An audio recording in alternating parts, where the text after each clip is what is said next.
Hello and welcome. I am going to start off first with the article The Flat Earth and Education: How America's Commitment to Equity Will Determine Our Future. We were asked to identify first what we noticed. So, what I noticed, or an overview of some of the concepts within the article. First thing that stood out to me was the strong shift in US jobs requiring specialized skills, moving from approximately 70% in 2007 as compared to only 5% about 10 years prior. That was really surprising. I also found it interesting that the statistic for students completing college degree was only about 30%, and the value dropped down to 17% for African American and only 11% for Hispanic age students.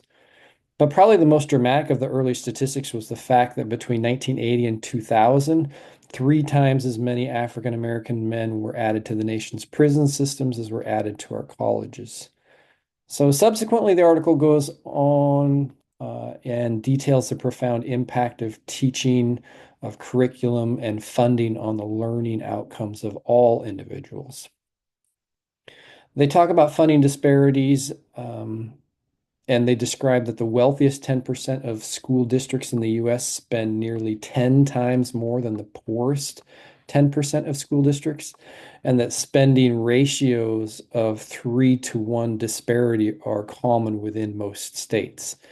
So, with these huge disparities in budgets, the common presumption of the population is that since equal educational opportunities exist, if you take that presumption without an awareness of the disparity between spending within school districts, you just assume that everybody has an equal opportunity to education. Then, working off of that presumption, if you are seeing students of color with significantly lower achievement, then the outcome of that type of thinking is that the challenges must be intrinsic either to those communities or to those families or to those people in particular. But the achievement gap was clearly articulated as being far more dependent on the quality of teaching and the quality of curriculum, both of which obviously are dominantly influenced by a district's budget. So ultimately, the article went on to propose necessary systemic changes that would bring true equity into a reality. Many of those suggestions were based on educational models that are being pretty successfully implemented into other countries. So that's what I noticed. What did I wonder? I kind of noticed that one of the preceding statements about the solutions offered at the end of the article was in reference to an investment, and they were articulating this, creating this value essentially around saying that it would only take approximately a 1% investment relative to the expenses that had been invested into Iraq at the time. Um, However, most of the suggested solutions centered around state legislation trying to increase scholarships for high need subjects or scholarships for high need populations, for teachers to go into high need populations, as well as they also emphasize the creation of additional loan forgiveness programs, which would be more at the federal level than the state. But overall, I kind of generally wonder at what point do we nationally or culturally recognize that the defunding of education, both in K-12 and in places like your teacher prep programs at the collegiate level, have led to really significant employment challenges, a real decrease in our own inventiveness and ultimately into our GNP. It seems to me as if like truly effective change needs to take place from a values position nationally. We nationally have to change sort of our value statements or our valuation of what's important and what isn't. And that if that takes place, that can then influence a systematic change, not at just a school level or a district level, but at a minimum at a state level and preferably at a federal level. So the next article was on exploring the interplay between teacher leadership and self-efficacy in a systematic literature review spanning 2013 through 2024. And we had some different prompts for this one. The first asking, how can educational leaders intentionally cultivate teacher leadership within their schools to improve overall self-efficacy among educators? So I don't really feel like this article offered a whole lot of solutions. I think in regard to this question, a few things were relevant. First, that greater leadership experiences and responsibilities will lead to further self-efficacy, and then that cycle will continue to feed itself. And second, that mentorship's an effective tool in building self-efficacy and in supporting teachers as they extend themselves into leadership roles. I think that to intentionally cultivate teacher leadership, the existing leadership needs to really recognize the talents and the interests of teachers and invite teachers who are interested in leadership roles into responsibilities that build their comfort and build their experience and thus their self-efficacy. I think that by continuing to act as a concerned and supportive mentor and to be certain that regardless of positive or negative results from your new teachers, that you're not being critical of them in public spaces.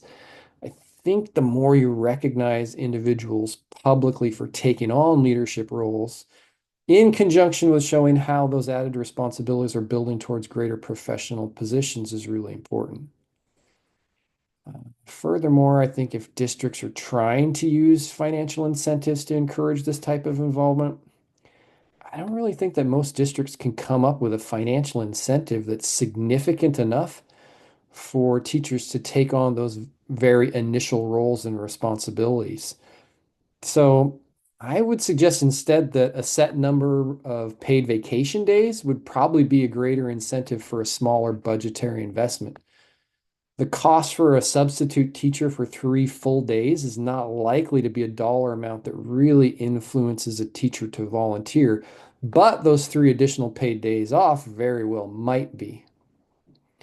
So, the second prompt was what specific practices or initiatives might be implemented to foster a culture of leadership and confidence among teaching staff, and how can these practices contribute to improved student outcomes?